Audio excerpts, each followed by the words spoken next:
उपनिवेशवाद तो आप लोग जानते ही हैं, उपनिवेशिक जानते हैं, उपनिवेशिक से ही उपनिवेशवाद बना है।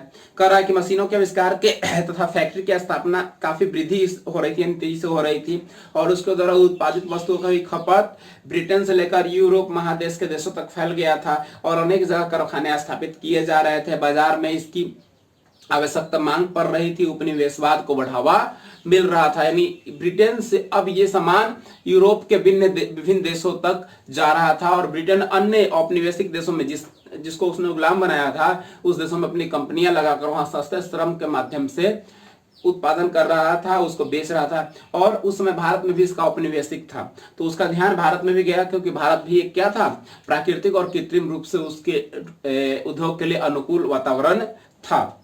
18वीं शताब्दी में भारतीय उद्योग विश्व में सबसे अधिक विकसित हुए और भारत विश्व का एक बड़ा कार्यशाला बना। यहाँ का एक सुंदर उपयोगी वस्तुओं का उत्पादन हुआ जिसमें मशीन का भी कोई आविष्कार नहीं होता था। भारत में हस्तकला, शिल्पकला और व्यापार पर ब्रिटिश का नियंत्रण था और यहाँ के मजदूर क्या करते थे, हाथों से ही बहुत अच्छी अच्छी वस्तुएं बनाते थे जिसका मांग ब्रिटेन में बहुत ज्यादा था। 1813 ईस्वी में ब्रिटेन संसद द्वारा पारित चार्टर एक्ट में व्यापार ईस्ट इंडिया कंपनी को एक अधिकार समाप्त हो गया और स्वतंत्र व्यापार की नीति हो गई। यानी पहले जो था सिर्फ ब्रिटेन ही व्यापार कर सकता था, ऐसा नियम बनाया गया था, किंतु 1813 में एक चार्टर एक्ट बना जिसके तहत ये नियम समाप्त हो गया। अब कोई भी भारत में व्यापार कर सकता था, ये अलाउ मिल गया था।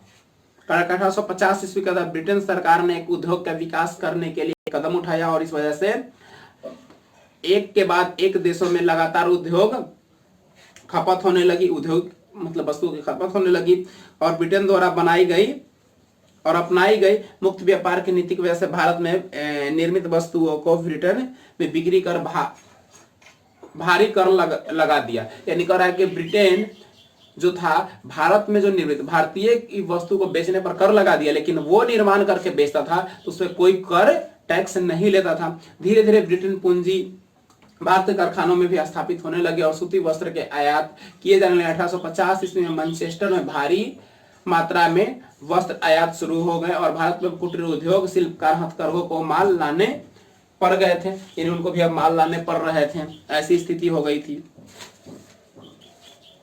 एक तरफ कह रहा है कि जहां मशीनों का आविष्कार उद्योग धंधे को उत्पादन में वृद्धि कर रहा था, औद्योगिकरण की प्रक्रिया की शुरुआत हो रही थी, वहीं भारत में कुटीर उद्योग बंद हो रहे थे। यानी अब ब्रिटेन वाले जो सस्ते कपड़े जो मिल रहे थे सभी लोग उसी चीज को ले रहे थे और यहाँ जो हाथों से निर्माण किए जा रहे थे जो मजदूरों के द्वारा, उसमें मेहनत ज्यादा थी तो उसकी कॉस्ट भी ज्यादा थी, तो इसलिए अब इनकी स्थिति दयनीय होती जा रही थी क्योंकि सभी लोग उनका सामान ले रहे थे, तो यहाँ पे उनकी स्थिति बहुत दयनीय होती जा रही थी।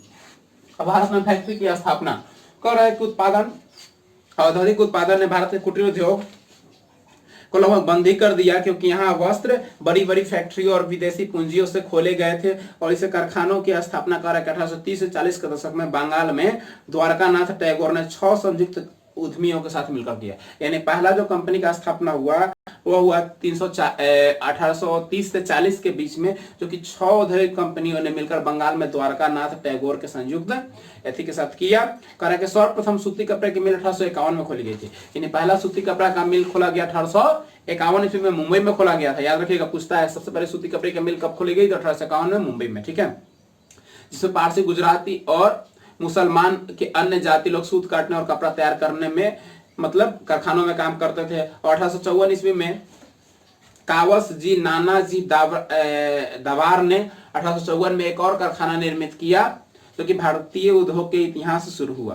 कह रहा है कि 1854 से 1880 के बीच में 30 कंपनियों का निर्माण किया गया और 1869 में स्वेज नहर खोल दिया गया। पूछता स्वेज नहर का निर्माण कब किया, 1869 ईस्वी में, जो कि भारत से ब्रिटेन ले जाने के लिए सामान उसको बहुत आसानी और सुलभता होती थी, ठीक है। कहा कि 1895 से लेकर 1914 के बीच में भारत में 144 मिल बन गए जिसमें भारतीय सूती के धागे अब चीन में भी जाने लगे थे। 144 गो मिल बन गया 1914 तक।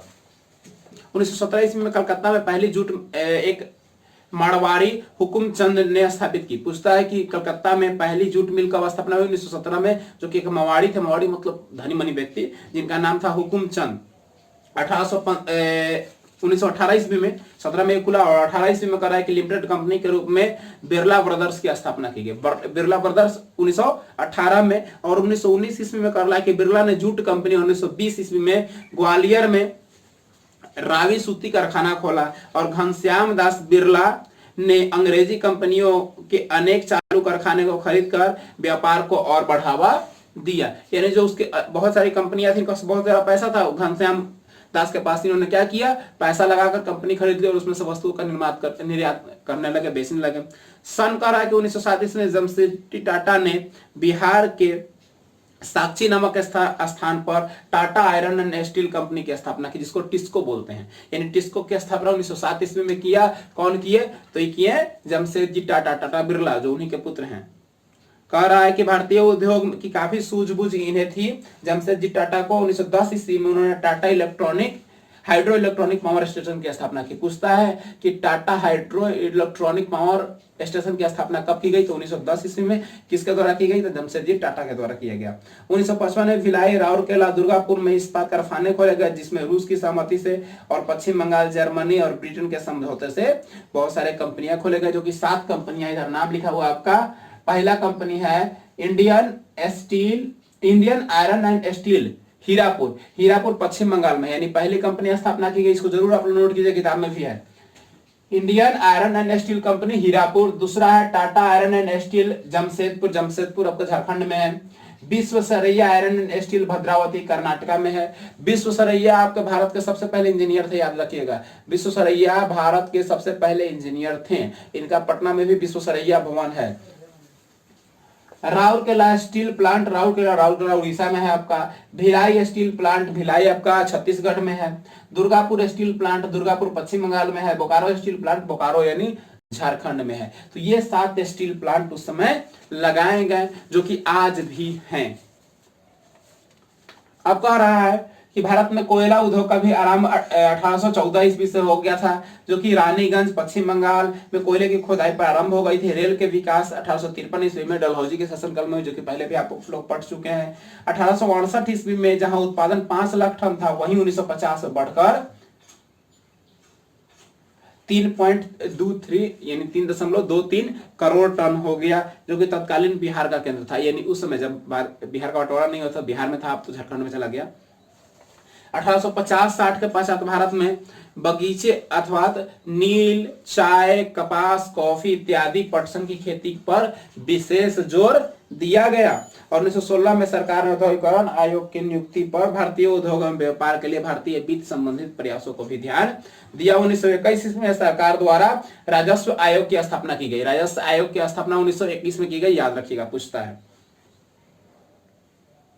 इसके प्रधान कौन थे, इब्राहिम रहमतुल्ला बनाए गए। यानी राजस्व विभाग के हेड कौन थे, तो इब्राहिम रहमतुल्ला बनाए गए। इनके तहत 1924 ईस्वी में टीन उद्योग, कागज उद्योग और केमिकल उद्योग, चीनी उद्योग इत्यादि की स्थापना की गई। 1930 ईस्वी में सीमेंट और सीसा की स्थापना की गई। यानी 1930 ईस्वी में सीसा और सीमेंट अपने देश में बनने लगा था। 1850 से 1914 ईस्वी में विशेष रूप से आयातों का काल रहा। यानी उस समय बहुत सारी वस्तुओं का निर्यात और आयात हुआ, जो कि राष्ट्र के लिए भी लाभप्रद था, जिसमें पटसन और चाय मुख्य रूप से थे। मोटे अनाज, मोटे कपड़े भी निर्माण होते थे। कह रहा है कि प्रथम विश्व युद्ध के दौरान भारतीय उद्योग का लाभ हुआ, जिसमें उत्पादित वस्तुएं देश के अंदर के बाहर मंडी भी जाने लगे। यानी भारत से लेकर विश्व के अनेक कोनों तक यहाँ की निर्मित वस्तुएं जाने लगी थी। 1929-33 में विश्वव्यापी जो मंदी, 1929 में जो विश्वव्यापी मंदी थी, उसका प्रभाव भारत पे भी पड़ा। लेकिन भारत में प्राथमिक सामग्री आत्मनिर्भर थी, यानी यहाँ ज्यादातर लोग कृषि पर निर्भर थे, इसलिए ज्यादा यहाँ पे इफेक्ट नहीं पड़ा। द्वितीय विश्व युद्ध के समय भी मिलों द्वारा उत्पादित वस्तुओं का संपूर्ण मांग भारतीय मिल पर ही था। यानी यहाँ से ही जो वस्तुएं निर्माण होती थी वो बहुत दूर दूर तक जाती थी, दूसरे देशों तक। द्वितीय विश्व युद्ध में भारतीय कंपनियों का भी बहुत बड़ा योगदान रहा। द्वितीय विश्व युद्ध के बाद अमेरिका के व्यापार का मुख्य साझेदार हो गया और भारत से उपयोगी सामान वो भी खरीदने लगा और कच्चा माल मंगाने लगा। द्वितीय विश्व युद्ध के पहले यूरोप की कंपनियां व्यापार में पूंजी लगाती थी।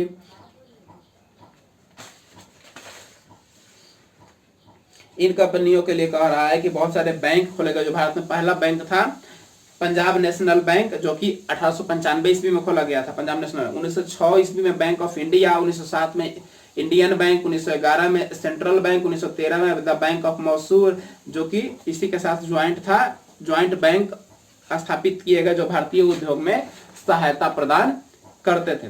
अब औद्योगिकरण का परिचय देखना है कि औद्योगिकरण के बारे में हम लोग थोड़ा सा परिचय देख लेते हैं। औद्योगिकरण का परिचय क्या है, समाप्त हो जाएगी आज।